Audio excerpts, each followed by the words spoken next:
comme je vous le disais, j'avais l'intention de poursuivre un peu les dernières méditations que nous avions eues sur les 4 termes de la délivrance en nous appesantissant un peu plus sur Gilgal et sur rouler la pierre. Et là, je vois que le Seigneur me fait faire un crochet.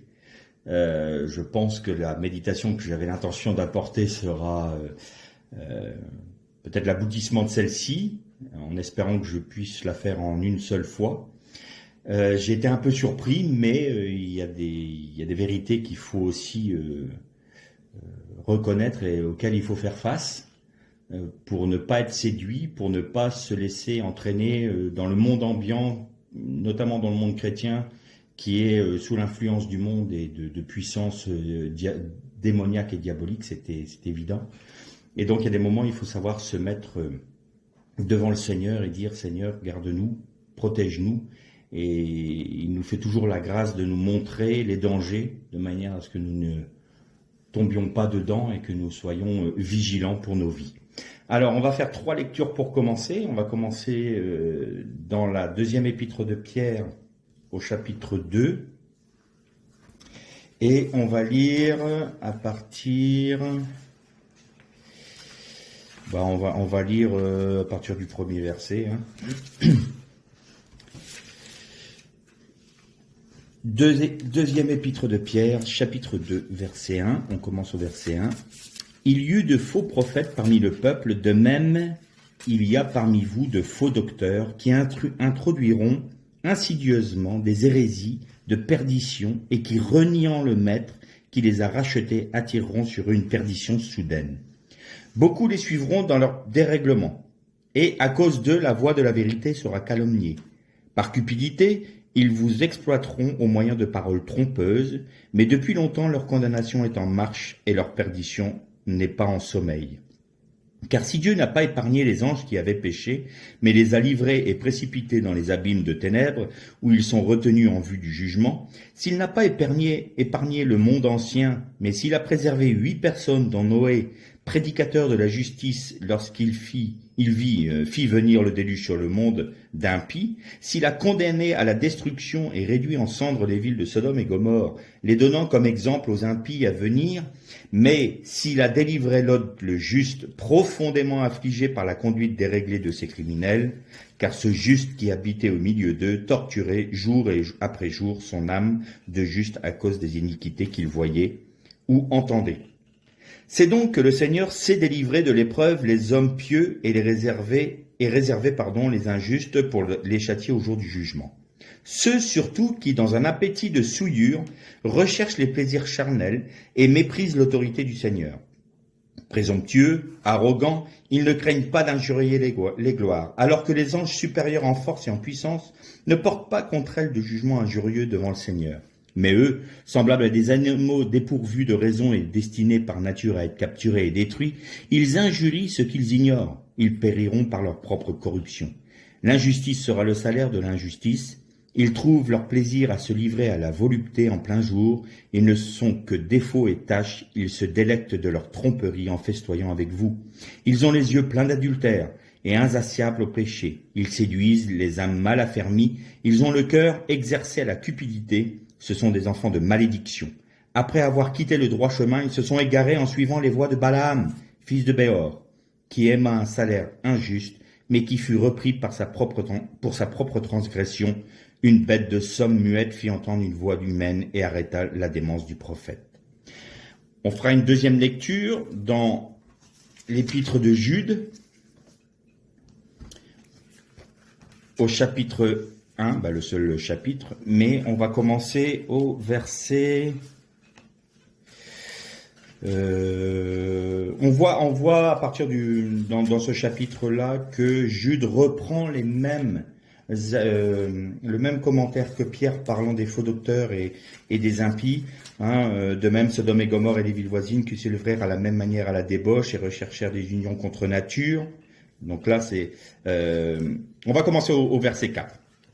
Car il s'est glissé parmi vous certains hommes dont la condamnation est écrite depuis longtemps, impies, qui changent en dérèglement la grâce de notre Dieu, et qui renient notre seul Maître et Seigneur Jésus-Christ. À vous qui connaissez tout cela une fois pour toutes, je vous rappeler que le Seigneur vous a sauvé, après avoir sauvé le peuple d'Israël du pays d'Égypte, a fait ensuite périr les incrédules. Les anges qui n'ont pas gardé la dignité de leur rang, mais qui ont quitté leur propre demeure, il les a gardés dans les chaînes perpétuelles au fond des ténèbres en attendant le grand jour du jugement. Vous voyez le parallèle entre ce que disait Pierre et ce texte de Jude. De même, Sodome et Gomorrhe et les villes voisines qui se livraient de la manière à la débauche et recherchèrent les unions contre nature sont donnés en exemple, soumises à la peine d'un feu éternel. Malgré cela, ces hommes aussi, dans leur rêverie, souillent la chair, méprisant l'autorité du Seigneur, injuriant les gloires. Or, lorsqu'ils contestaient avec le diable et discutaient au sujet du corps de Moïse, l'archange Michaël n'osa pas porter contre lui un jugement injurieux, mais il dit que le Seigneur te réprime. Eux, au contraire, ils parlent de manière injurieuse de ce qu'ils ignorent et de ce qu'ils ne savent pas, par instinct, comme des animaux sans raison, ne servent qu'à les corrompre. Malheur à eux, car ils ont suivi la voie de Caïn. C'est dans l'égarement de Balaam que pour un salaire ils se sont jetés, et c'est par la révolte de Korah qu'ils ont péri.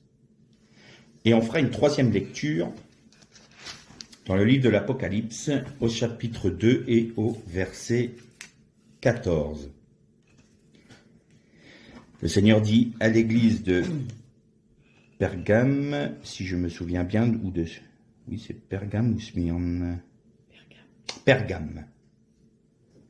Mais j'ai contre toi certains griefs. Tu as là des gens qui maintiennent la doctrine de Balaam. Il enseignait à Balak à faire en sorte que les fils d'Israël trouvent une occasion de chute en mangeant des viandes sacrifiées aux idoles et en se livrant à la débauche. De même, tu as toi aussi des gens qui maintiennent pareillement la doctrine des Nicolaïtes. On arrêtera là pour l'instant nos lectures. Alors, vous avez compris qu'on allait parler de Balaam ou en hébreu Bilam. On voit le parallèle entre la deuxième épître de Pierre et l'épître de Jude dans les mêmes termes, animaux sans raison. Il s'est glissé parmi vous des hommes impies, des faux docteurs qui enseignent la volupté. Alors, dans ce qu'on appelle l'exégèse au niveau du pshat, on comprend qu'il y a une volupté, il y a des dérèglements sexuels, des dérèglements d'ordre physique. Bon, c'est réel, mais je voudrais qu'on s'attarde davantage sur la réalité spirituelle de ces textes-là. Jude nous apporte une précision. Les deux nous parlent de Balaam. Mais Jude apporte une autre précision. Il parle de Caïn, de Bilam et de Korah.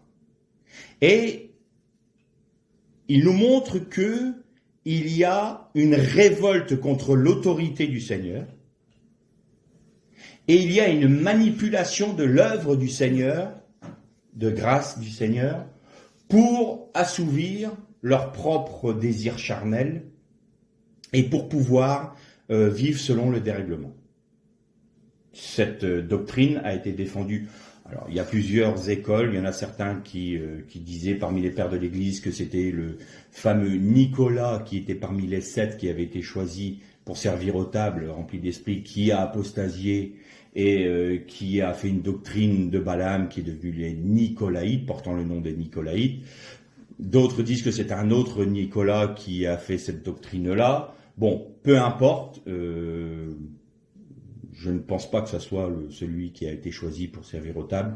Mais quoi qu'il en soit, il y avait cette doctrine-là qui reprenait exactement ce que disait Platon, c'est-à-dire l'esprit est pur, le corps est impur, faites ce que vous voulez avec le corps, de toute façon l'esprit il est sauvé par grâce. Donc on prend la grâce du Seigneur comme un chèque en blanc, et puis on peut faire tout ce qu'on veut, au moment de la mort on présentera le chèque au Seigneur en lui disant « Ah, ben voilà, moi ça a été payé ». C'était un peu ça la doctrine.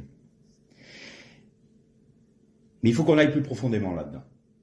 Parce qu'on dit oui, ceux qui sont charnels, ceux qui pêchent, on est un peu superficiel dans ces enseignements-là. Pourquoi? Parce qu'on mélange un peu ce qui est de la faiblesse de l'homme, parce que nous sommes faibles par nature, et nous pouvons continuer à pécher par faiblesse et non par envie de pécher, par désir de pécher, par une volonté de garder notre vie et de dire au Seigneur, je prends la grâce et puis le reste, ça m'intéresse pas. Ce que je veux juste, c'est avoir du profit, mais je veux garder ma vie. Et il y a ceux qui veulent vraiment suivre le Seigneur, qui ont faim et soif de Dieu, qui veulent lui plaire, qui veulent marcher selon ses commandements et qui trébuchent, qui peuvent avoir des moments de faiblesse et qui vont pécher. C'est pas de ces gens-là dont je parle, et bien évidemment. Nous sommes tous faillibles, je suis faillible, il y a des moments où je trébuche, le Seigneur par sa grâce me relève, mais j'ai une volonté de satisfaire le cœur de Dieu, de plaire à Dieu, et mon objectif, je tends à ce que je sois délivré de ce corps de mort, comme disait Paul, mais béni soit le Seigneur, en Jésus-Christ, je suis pleinement justifié et purifié. Là, c'est une autre catégorie de personnes. C'est ceux qui veulent les bénéfices de la grâce de Jésus, du sacrifice de Jésus, mais ils ne veulent pas en payer le prix. Ne leur parlez pas de la croix à ces gens-là. Ne leur parlez pas de la mort à eux-mêmes à ces gens-là. Non, ils veulent simplement tout pour eux.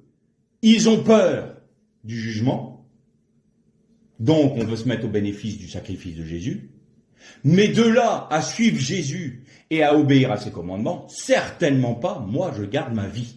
Et totalement ma vie. Or, la Bible nous dit que celui qui voudra garder sa vie la perdra, et celui qui voudra la perdre la retrouvera. Donc Jude nous parle de Caïn. Qu'est-ce qui typifie Caïn? Caïn, c'est celui qui a voulu s'approcher de Dieu à sa manière. C'était selon sa pensée. Ével, donc son frère, Abel, a apporté un sacrifice en apportant un agneau de son troupeau. Il y a eu le versement du sang. Il a compris que le sang couvrait le péché parce qu'on était racheté par le sang de l'animal. Caïn, non. Ah, il a pris les meilleurs produits. C'était un cultivateur. Il a pris les meilleurs produits. Il n'y a pas de problème à ce niveau-là. Mais non, moi, le sang ne m'intéresse pas. Je viens à Dieu comme moi je le pense. Dieu regarde de manière favorable le sacrifice d'Ével et regarde de manière défavorable le sacrifice de Caïn. Qu'est-ce que fait Caïn? Plutôt que de se dire, pardonne-moi Seigneur, je pensais vraiment bien faire, j'ai commis une faute, vraiment, qu'est-ce qu'il fallait faire? Il faut qu'il y ait effusion de sang pour être agréé par moi, pour être acheté. Très bien, je vais aller acheter un agneau à mon frère, et je vais te l'offrir parce que je ne veux pas que mon frère me le donne, je veux que ça me coûte quelque chose, parce que je veux te plaire. Alors là, c'était parfait. Caïn aurait été agréé par Dieu, c'était parfait. Non, il a pris ombrage. Il a pris ombrage, mais non seulement ça. Il a été plus loin. C'est-à-dire que ceux qui sont agréés par Dieu les insupportent. L'a insupporté. Ouais, Ével, il a eu l'agrément de Dieu, pas moi. Bien, lui, il mérite la mort. Lui, il mérite la mort. Un chrétien impie, qui se dit chrétien, mais qui est impie, voudra toujours tuer le chrétien fidèle, voudra toujours tuer celui qui est fidèle à Dieu. Parce que la vie du chrétien fidèle à Dieu est un rappel constant que lui ne vit pas dans la pensée de Dieu. Et ça l'insupporte. Alors on va vouloir le tuer physiquement, ça arrivé, dans l'histoire de l'Église, il y a des fleuves de sang qui ont coulé. Le tuer avec la langue, la lachonara, la mauvaise langue, détruire sa réputation, quoi qu'il en soit, c'est de pouvoir vivre de manière charnelle sans que l'on dérange ces petits chrétiens de nom. Et donc, qu'a fait Caïn? Il a tué Ével. Il a été le premier meurtrier de l'histoire. Ensuite, nous avons l'exemple de Korah, ou plus communément connu dans le monde évangélique, de Coré. Qu'est-ce qu'a fait Korah? Il s'est révolté, il était le cousin d'Aaron. Il s'est révolté contre Moshe et Aaron. Moshe, typologiquement, qui était Moshe? Il était l'intermédiaire entre le peuple et Dieu. Le peuple d'Israël avait demandé à Moshe, nous ne voulons pas, parce que nous avons peur de l'Éternel, nous ne voulons plus que l'Éternel nous parle directement, mais qu'il te parle à toi et tu nous reporteras les paroles de l'Éternel, sois l'intermédiaire entre l'Éternel et nous. Donc, Moshe, typologiquement, est le médiateur entre le peuple et Dieu, comme Christ l'est entre son Père et nous. Donc il est typologiquement une image du Christ. Aaron, qu'est-ce qu'il est? Il est le représentant de l'œuvre du Christ, de la sacrificature. Il était le grand Kohen Gadol, le grand prêtre. C'était lui qui représentait le sacrifice selon l'ordre d'Aaron. Et donc Korah s'est rebellé, d'une, on paraphrase, contre Christ et contre son œuvre à la croix. Et c'est la raison pour laquelle il a été tout de suite sanctionné par Dieu. La terre s'est ouverte et a englouti Korah et tous ceux qui le suivaient. Et il nous est parlé d'un troisième personnage que l'on va un peu plus décortiquer ensemble. Bilam ou Balaam. Bilam, il a cette particularité de réunir en lui-même les deux travers. Vous connaissez tous l'histoire de Bilam, je ne vais pas la lire parce qu'autrement, là, ça va être vraiment trop long, on a 2 chapitres à lire.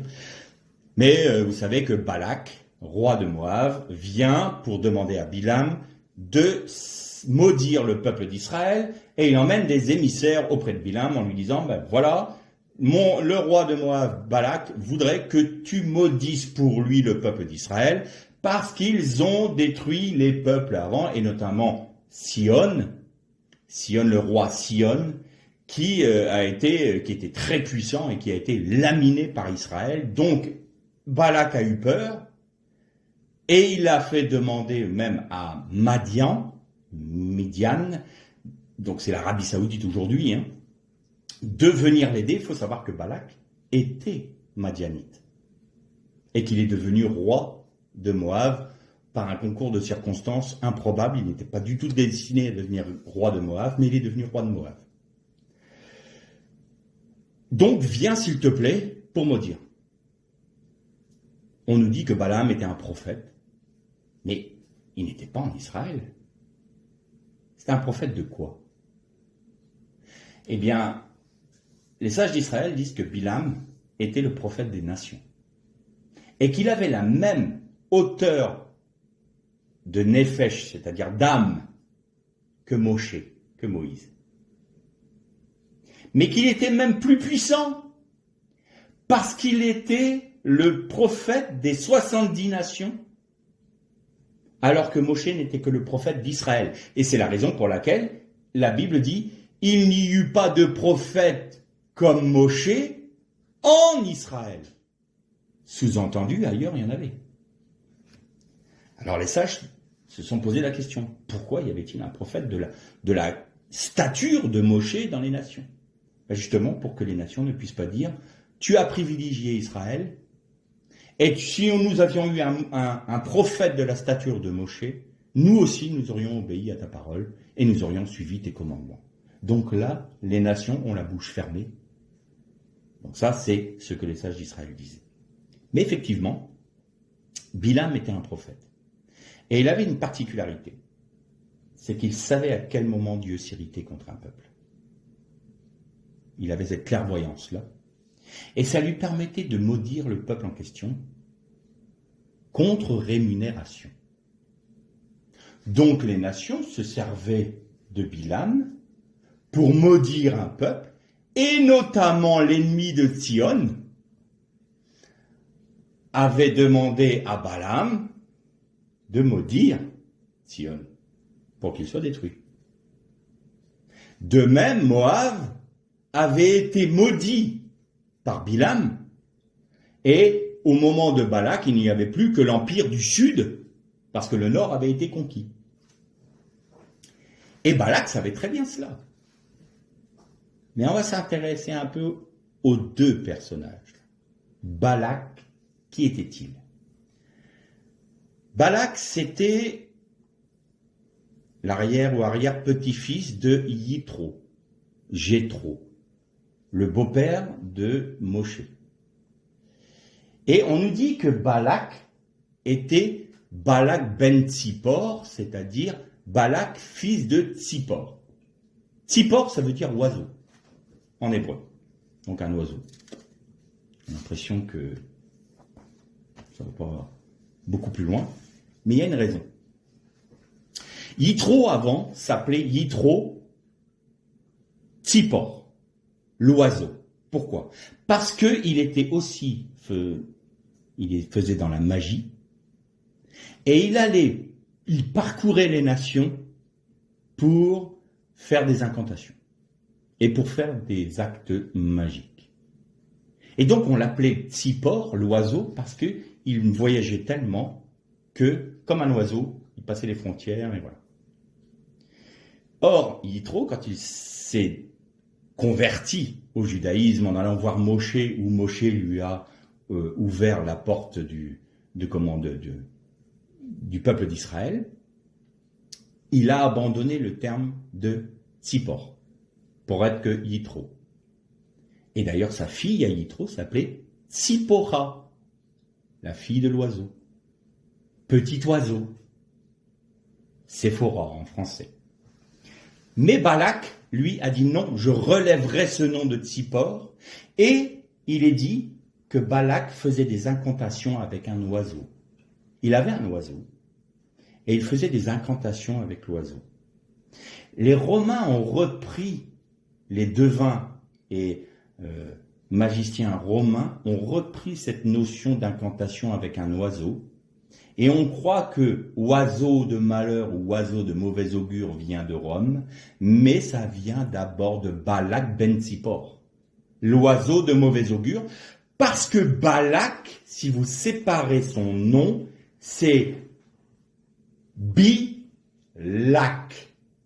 qui veut dire celui qui vient frapper, comme un oiseau qui passe une frontière et qui vient frapper.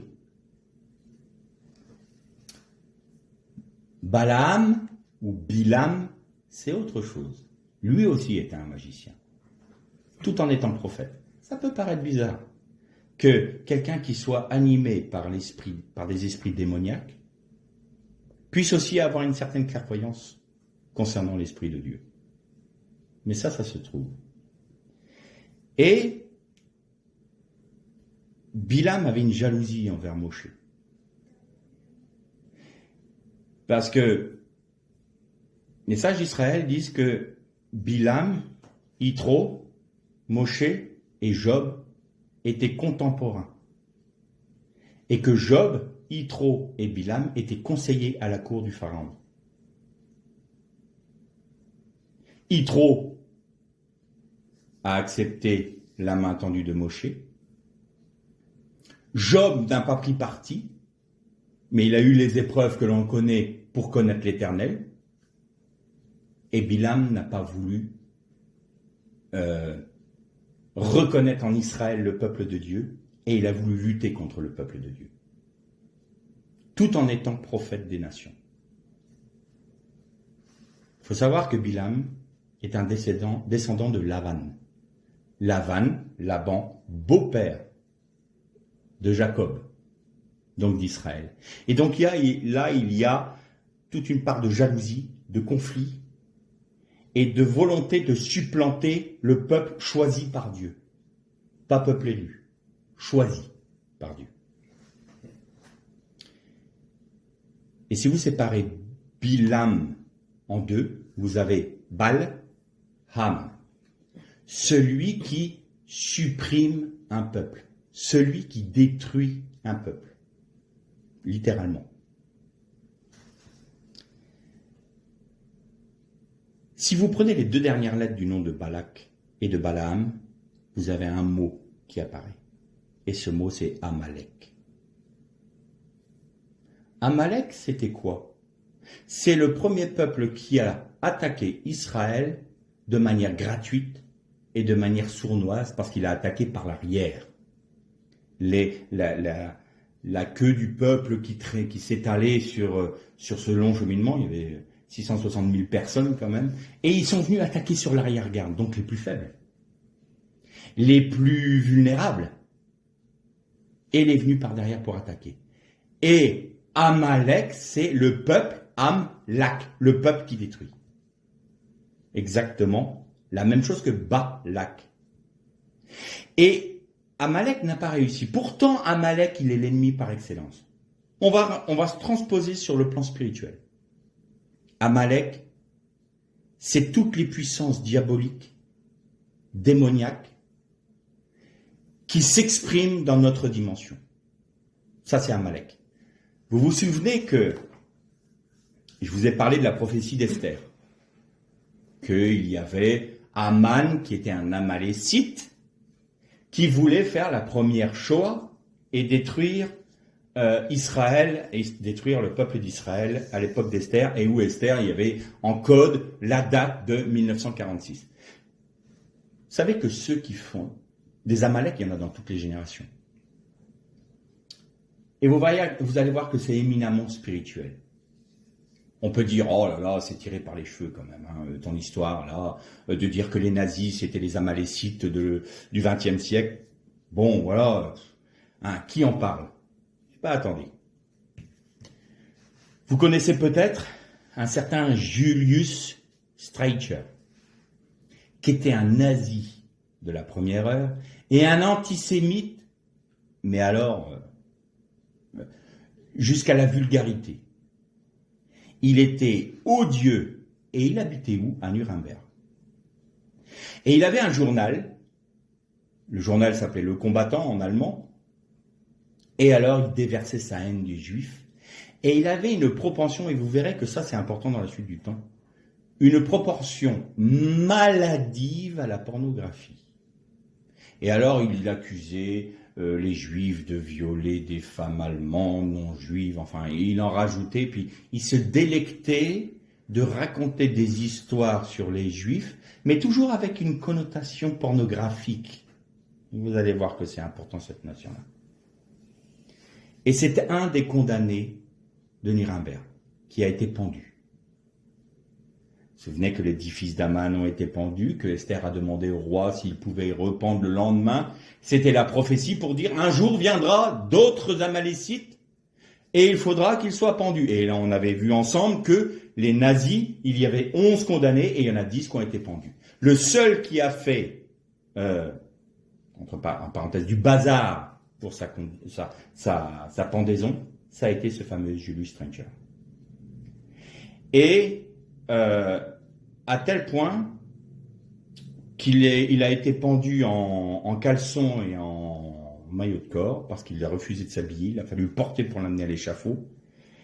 Et il y a même un soldat, enfin l'officier américain a été relevé de ses fonctions, parce qu'au lieu de lui faire une pendaison longue, comme on appelle ça, c'est-à-dire qui va briser la colonne vertébrale, la nuque, il y a une mort instantanée, lui a fait une pendaison courte pour qu'il meure suffoqué. Donc il a mis plus de temps à mourir. Mais il a dit une avant-dernière parole avant d'être pendu. Il a crié « Pourim 1946 ». Et la fête de Pourim, c'est la fête que les Juifs célèbrent pour la pendaison d'Aman et de ses fils et la délivrance d'Israël du temps d'Esther. Vous voyez que les Amalécites savent très bien qui ils sont. Pourquoi a-t-il dit Pourim 1946 ? Lui qui haïssait autant le peuple. Donc, il y avait quand même une dimension éminemment spirituelle dans ce que faisaient les nazis. Et les nazis savaient très bien ce qu'ils faisaient et qui ils étaient. C'était les Amalécites du XXe siècle. Et Julius Streicher, qui était le moins, ils ont fait des tests d'intelligence apparemment avant les procès, c'était celui qui était le moins intelligent. Mais il savait très bien qui il était. Et il savait très bien qui il représentait. Et il savait très bien ce qu'il faisait. Ça, c'est pour la petite histoire. Et donc, ces Amalécites-là, c'est l'ennemi juré d'Israël. Pourquoi ? Parce que c'est la représentation dans notre dimension de Satan et de ses anges. Maintenant, je vous ai dit que si vous prenez les deux dernières lettres de Balak et de Balaam, vous avez Amalek. Il vous reste 3 autres lettres. Un bet, un lamed et un bet. Et ça fait Bélev. Et qui veut dire au cœur. Au cœur de Balaam et de Balak se trouve Amalek. On va aller plus loin. On trouve un autre mot dans les deux noms de Balak et de Bilam. On trouve Babel. Et si ça ne suffisait pas encore, Vous prenez Amalek, le poids numérique, ça fait 240. Le poids numérique de Babel fait 34. Vous avez 274. Vous prenez le poids numérique de Bilam, vous avez 142. Vous prenez le poids numérique de Balak, vous avez 132, 274. C'est-à-dire que dans cet événement de Balak et de Balaam, vous avez l'ennemi de Dieu, l'idolâtrie de Babel, vous avez tout ce qui tend à détruire l'œuvre de Dieu et plus encore à supplanter Dieu. Puisque Babel voulait lutter contre Dieu en disant « Faisons-nous un nom, nous sommes nos propres dieux ». Le Zohar nous rapporte une conversation entre Balak et Balaam. Je l'ai noté, je vais vous la lire.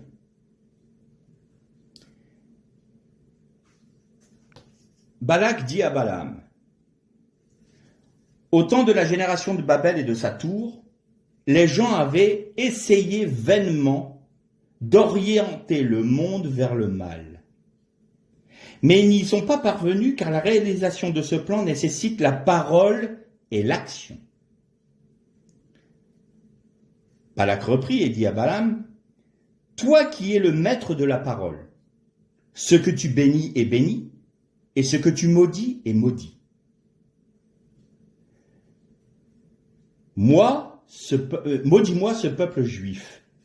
Quant à la réalisation de ta parole dans les actes, c'est moi qui m'en charge car je suis le maître des magies. À nous deux, nous pouvons obtenir ce que les anciens n'ont pas obtenu. » Et vous voyez que là, vous avez l'union de ceux qui veulent tuer physiquement Israël et l'union de ceux qui veulent détruire spirituellement Israël qui s'accordent. Deux manières à détruire le peuple.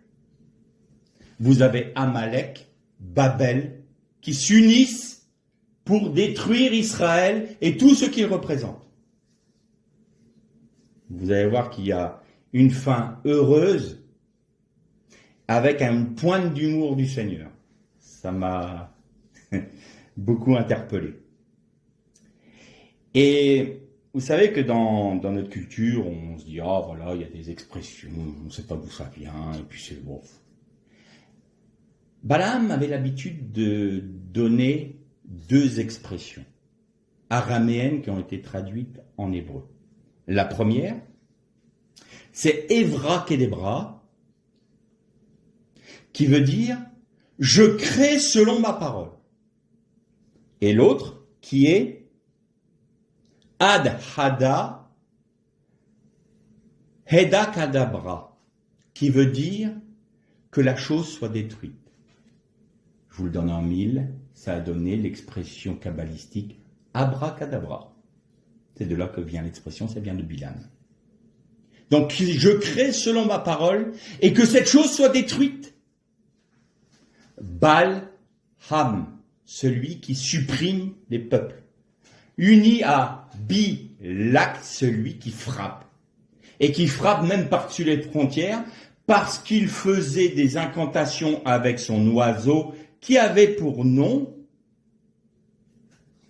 Yadona, qui vient de Yodonim, qui est le python. Cet esprit de magie. La Pythie, qui avait un esprit de python, qui lui donnait la possibilité de voir l'avenir, de comprendre l'avenir et de suivre les oracles. Et donc, c'est exactement le même esprit qui agissait à ce moment-là.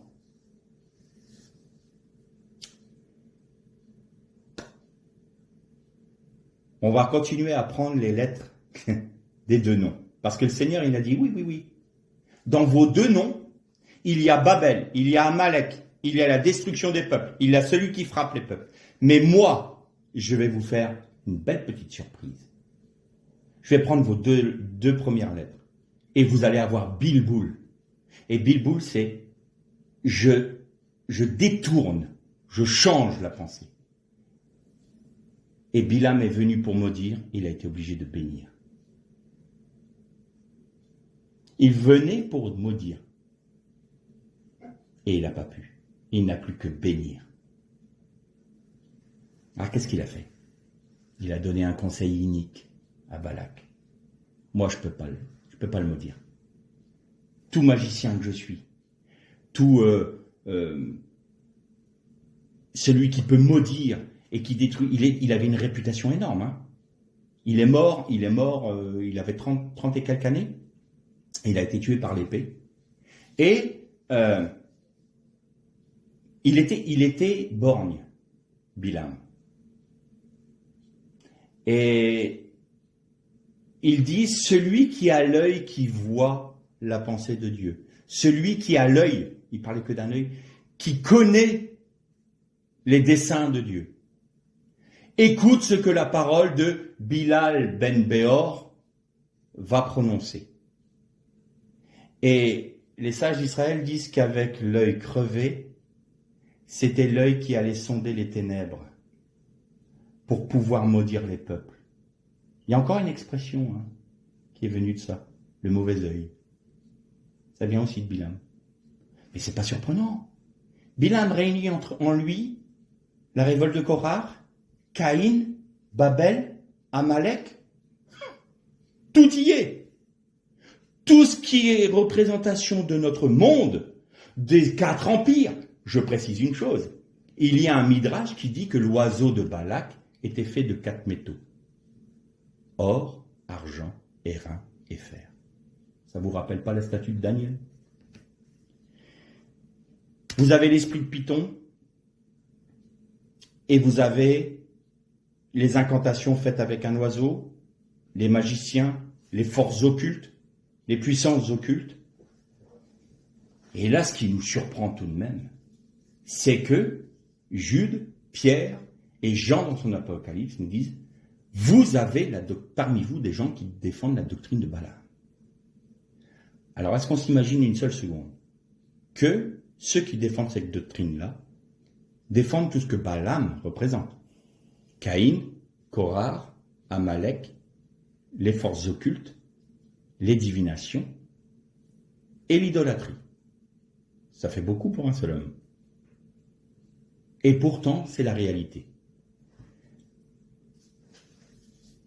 Bilam dit à Balak, le seul moyen que tu as pour que Dieu détourne sa protection d'Israël, c'est que tu amènes ce peuple-là dans l'idolâtrie. Et donc il y a eu Balak, Ben Tsippor, si vous inversez, si vous prenez les lettres de Tsippor, vous avez aussi Balak le débauché. Et Balak était réputé aussi, lui, pour être un débauché, mais notoire, et qui aimait tout ce qui était luxure, débauche, notamment sexuelle et tout ça. Et il a été jusqu'à dire à sa propre fille, va te prostituer auprès des Hébreux pour pouvoir les détruire. Et donc les filles de Moab sont venues pour aller débaucher le peuple d'Israël. Et ça s'est fait de manière insidieuse, en donnant du vin, en faisant paraître qu'ils étaient... C'était toujours cette façon de faire. Mais vous pouvez manger des viandes avec nous. Ah non, nous sommes un peuple, le peuple de Dieu, le peuple hébreu. Nous devons manger d'une certaine manière. Mais faites. Mais on peut manger ensemble, on est amis. Et puis on est quelque part, on est frères. Nous sommes descendants de Lot. Vous êtes descendants d'Abraham. Venez avec nous. Partagez notre table. Prenez notre vin. À cette époque-là, il n'était pas interdit à un juif de boire du vin des nations. Depuis, ça l'est. Buvez du vin. Et Bilam avait dit, attention, n'allez pas jusqu'à l'enivrer. Parce qu'autrement, Dieu dirait, c'est parce qu'ils étaient enivrés qu'ils ont péché. Il faut qu'ils soient conscients quand ils pêchent. Vous avez vu jusqu'où va l'iniquité. Et là, ils ont commencé à dire, on est ensemble, on est unis, intégrez-vous à nous, mélangez-vous à nous. Vous pouvez garder votre part de religion. On va paraphraser. Vous pouvez prier, vous pouvez prendre la Sainte Seine, vous pouvez venir au culte, hein. Mais vous êtes avec nous. Les gens du monde disent quand même, soyez pas extrémistes. Vous pouvez prendre des choses qui viennent de chez nous, par contre, hein. Nos musiques, nos façons de faire, nos façons de faire du théâtre, des films, et puis bon, après tout, ce que propose le monde, c'est pas si mauvais que ça, du moment que vous les sanctifiez. Et les peuples d'Israël a commencé à manger des viandes sacrifiées à qui? À Baal Péor. Baal Péor avait cette particularité-là, c'est que on lui offrait dans son culte, c'est assez particulier, mais bon, nos excréments. Et donc, devant l'idole, ils apportaient leurs excréments. Le Zohar, le Talmud dit que les filles de Moab disent aux Hébreux, venez devant Baal Péor pudiquement. Mais quand ils sont revenus de devant Baal Péor, ils étaient prostitués. La particularité de Baal Péor, c'est que il détourne la pureté d'une personne pour la rendre impure, pour la rendre débauchée. Ça a donné le nom de Belphégor, ici. Baal Péor, c'est Belphégor. Et Belphégor a cette particularité-là. Vous voyez que le culte de Belphégor, c'était d'apporter des excréments, et notamment la prostitution sacrée.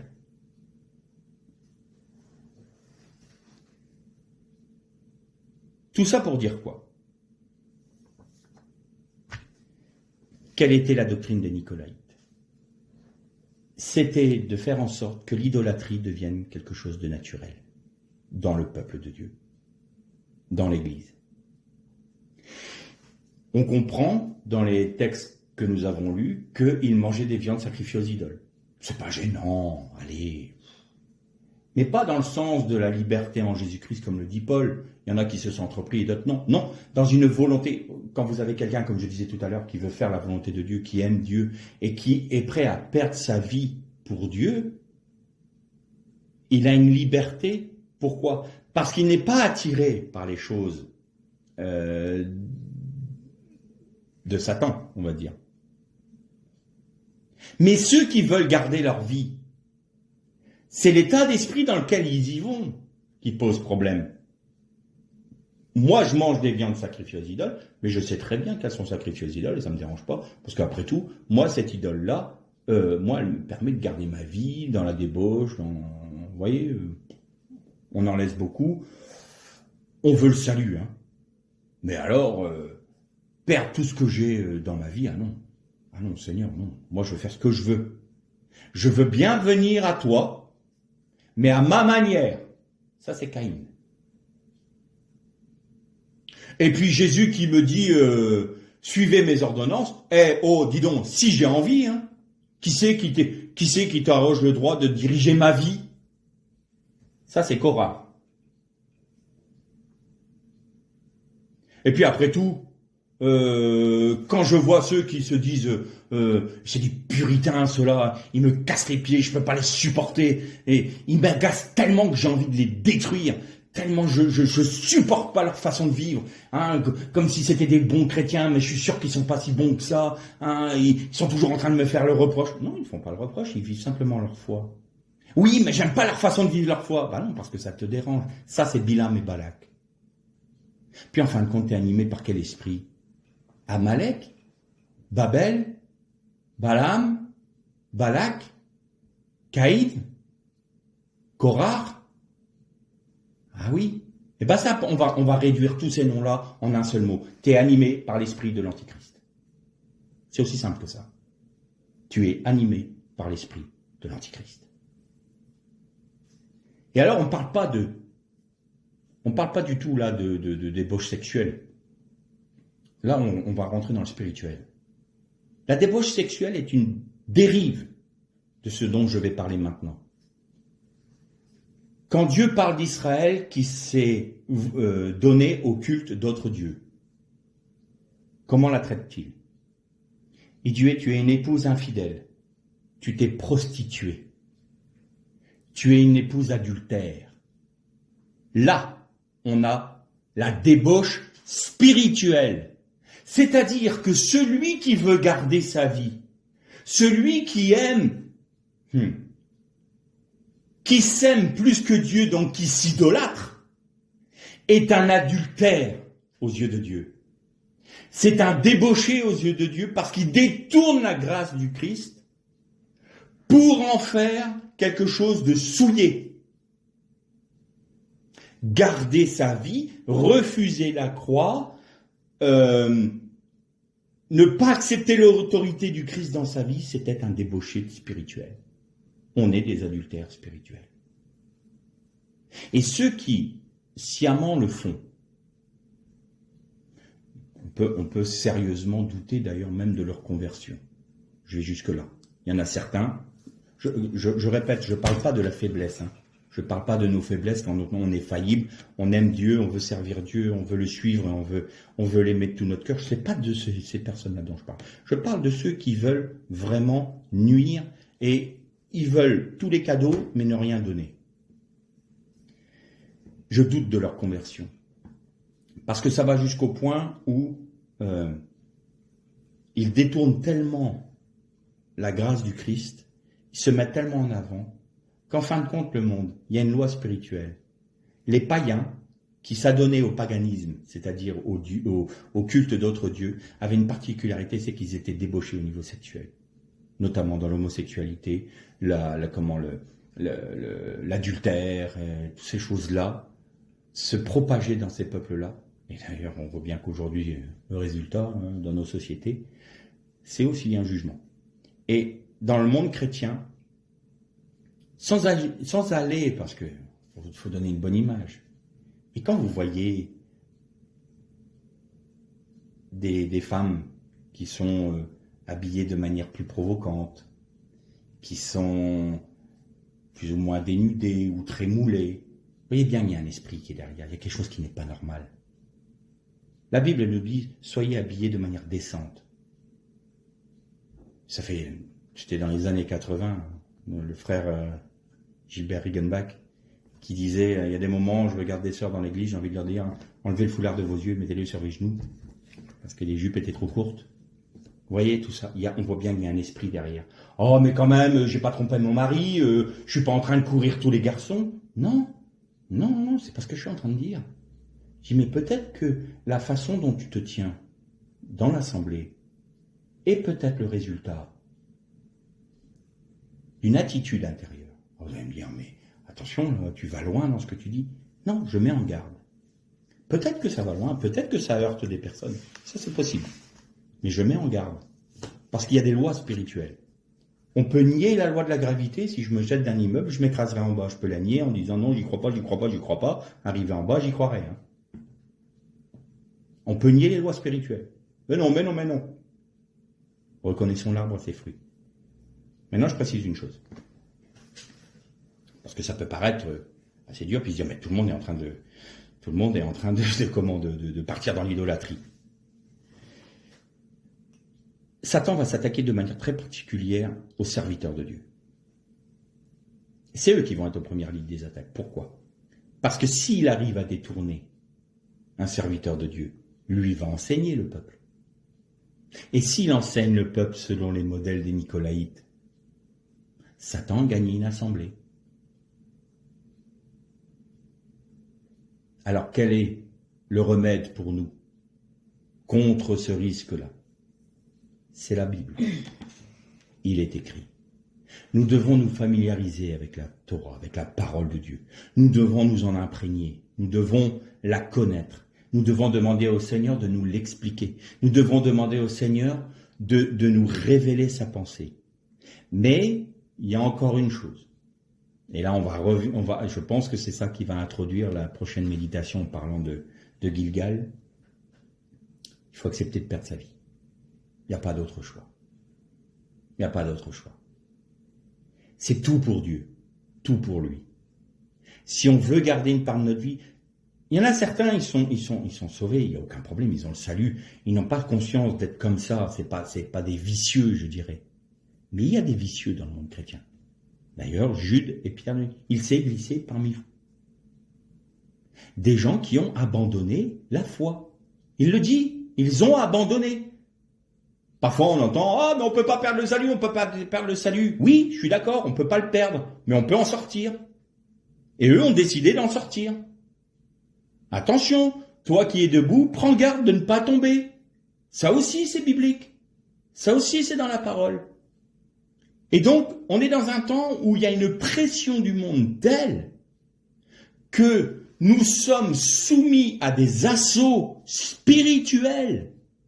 Si on regarde le monde de manière humaine et tout ça, on dit « Oh, allez, oh, quand même, t'exagères ». Mais non, il y a des forces spirituelles derrière. Il y a l'esprit de Balaam, il y a l'esprit de Balak, il y a l'esprit de Babel, il y a l'esprit d'Amalek, il y a l'esprit de l'Antichrist qui agit dans le monde. Et si nous, chrétiens, nous ne sommes pas sur la brèche pour connaître et reconnaître les temps dans lesquels nous sommes sujets aux attaques et aux assauts de l'ennemi. Et on ne le verra même pas. Vous n'avez pas remarqué que dans les églises, on ne parle pas de prophète? Aujourd'hui, le ministère de prophète, il est où dans nos assemblées? Ah, mais on a des prophéties. Je ne parle pas des dons. Le ministère de prophète, la vigie, celui qui dit « Attention, il y a un danger ». Ah ben non, on les fait taire parce que ça ne plaît pas. Les prophètes, on les a jamais aimés. Hein. Même en Israël, on les aimait pas. Hein. Les prophètes, on préfère les détruire. Ah, ils nous disent des choses qui sont pas agréables. Nous, on préfère, allez, on est dans la joie. Zim, bam, boum, bah, on est content, c'est bien, on est joyeux. Soit, on va louer le Seigneur. Béni sois-tu, Seigneur, parce que tu nous bénis. Là, tu as une vague qui arrive. Ah, béni Seigneur. Boum, tout le monde est ravagé par la vague. Pourquoi? Parce que vous n'aviez pas de vigie. Parce que vous avez rejeté les prophètes. Parce que vous avez tué les prophètes. Si vous voulez résister à l'esprit de l'Antichrist, il faut l'esprit de prophétie. Il faut des prophètes dans les églises. Il faut des gens voyants. Il faut des personnes qui puissent discerner les temps, qui puissent nous mettre en garde. Où sont les prophètes? Où sont-ils? Nous en avons besoin. Et quand on les reconnaît, écoutons-les. C'est très important. Je parle des vrais prophètes, hein. Pas ceux qui se signalent comme prophètes et puis qui vous disent en France il y aura tel président, puis moi j'ai vu un prophète qui disait prochaine présidentielle je vois une femme blonde, manque de bol, ça n'a pas marché. Mais il continue à prophétiser. Bon, c'est un charlatan. Je ferme la parenthèse. Tout ça pour dire que les serviteurs de Dieu sont en première loge. Parce que c'est eux qui amènent le peuple. Mais le peuple doit être vigilant aussi. Le peuple doit dire aux serviteurs, là, il y a un truc qui ne va pas. La parole nous dit ça. Et là, tu nous enseignes quoi? C'est pas un peu nicolaïde, ça? Oh, vous pouvez pécher, c'est pas gênant. Hein? Seigneur, fais grâce! Bah d'ailleurs, la preuve, hein. Moi, j'ai un texte biblique. Là où le péché abonde, la grâce surabonde. Donc, vous pouvez charger des pleines pelletées de péché. Dieu va mettre une pleine pelletée de grâce, dis donc. C'est super, hein? Non, mais là, soyons sérieux. Soyons sérieux. La mort à soi-même. Seigneur, j'accepte de mourir. Je terminerai par une anecdote, enfin, un peu triste, mais quand même, qui est réelle. Il y avait un frère qui s'appelait Jim Elliot, dans les années 50, je crois. Et il était missionnaire en Équateur. Et il est décédé, je crois qu'il avait 29 ans. Il a été mis à mort, massacré, sur une plage, avec d'autres de ses amis missionnaires. Et ils ont été tués sur une plage. Et il y a un pilote américain qui a été chargé d'aller transporter les corps, d'aller les récupérer sur la plage et de transporter les corps. Quelques années plus tard, ce même pilote vole au-dessus de cette plage-là, et puis il dit aux personnes qui étaient dans l'avion, il dit, vous voyez, Jim Elliot, c'est là qu'il a été tué, sur cette plage-là. Et dans l'avion, il y a une personne qui dit, non, c'est pas là qu'il est mort. Il dit, écoutez, je sais très bien, c'est moi qui pilotais l'avion qui a été récupéré les corps. Je sais qu'il est mort là. Et la personne lui dit, Je suis un ami de Jim Elliot. Jim Elliot n'est pas mort ce jour-là. Jim Elliot, il est mort dans une petite église. Il y a tant d'années, quand il a dit « Seigneur, je vais te donner toute ma vie ». Il avait accepté de perdre sa vie jusqu'aux ultimes conséquences. C'est ce jour-là que Jim Elliot est mort. Et le fait qu'il a été massacré par les Équatoriens n'est que les conséquences de son obéissance à Christ. Est-ce que nous sommes déjà morts? Est-ce que nous avons dans notre vie un endroit où il y a une pierre tombale où c'est marqué C.J. Philippe Dehoux, mort telle date pour Christ? Que le Seigneur vous bénisse.